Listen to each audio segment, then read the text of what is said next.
Cinema ரசிகர்களுக்கு வணக்கம். இந்த வாரம் வெளிவந்த ப்ளூ ஸ்டார் திரைப்படத்தை பற்றி பார்க்கலாம்.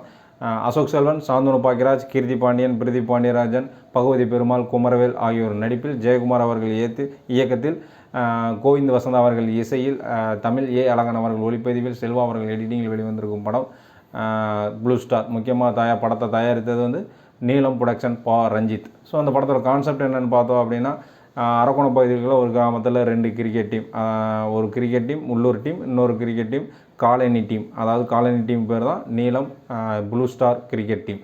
அதாவது மேல் ஜாதி கிரிக்கெட் டீம், கீழ் ஜாதி கிரிக்கெட் டீம் அப்படின்ற மறைமுக பொருள் கொடுமை தான் அமைக்கப்பட்டிருக்கு. இந்த 2 டீம் இந்தியா பாகிஸ்தான் மாதிரி பயங்கரமாக போட்டி போட்டு அடிக்கடி கிரிக்கெட் போட்டி நடக்கிறாங்க. யார் ஜெயிக்கிறா அப்படின்ற போட்டி மனப்பான்மையோட கிரிக்கெட் நடக்கிற மாதிரியான சீக்வன்ஸ் தான் போகும். அதில் யார் ஜெயித்தாங்க, 2 பேருமே கடைசி வரைக்கும் எதிர்மே தான் இருந்தாங்களா இல்லையா, ஒன்று சேர்ந்தாங்களா இல்லையா அப்படின்ற மாதிரி ஃபஸ்ட் ஹாஃப்லாம் போகும்.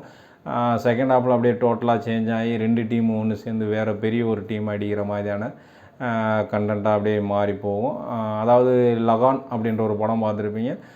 ஒரு கிராமத்து டீம் வெள்ளைக்கார கிரிக்கெட் டீமை அடித்து ஜெயிக்கிறாங்களா இல்லையா, எப்படி ஜெயிக்கிறாங்க அப்படின்ற மாதிரி எனக்கு கதை போகும். அதே சாயலில் தான் அந்த படம் உருவாக்கப்பட்டிருக்கு. அதோட சென்னை 28 அடக்கத்தி இந்த படங்கள்லாம் மிக்ஸ் பண்ணி ஒரு நல்ல ஒரு இன்ட்ரெஸ்டிங்கான ஒரு படமாக தான் கொடுத்துருக்காங்க. அந்த கண்டென்ட்டை ரஞ்சித், மாரி செல்வராஜ் அவங்க சாயலில் சாதிய சமநிலை பற்றி தான் படம் பேசுது. அதை கொஞ்சம் ரகடாகவே அவங்க ஸ்டைல்லே அடித்தா அடிப்போம், மரியாதை கொடுக்கலாம், மரியாதை கொடுக்க மாட்டோம் அப்படின்ற தோணியில் தான் அது வழக்கம் போல் சொல்லியிருக்காங்க. அதை தவிர்த்து விட்டு பார்த்தோம் அப்படின்னா படமாக நல்லா இன்ட்ரெஸ்டிங்காகவே இருக்குது.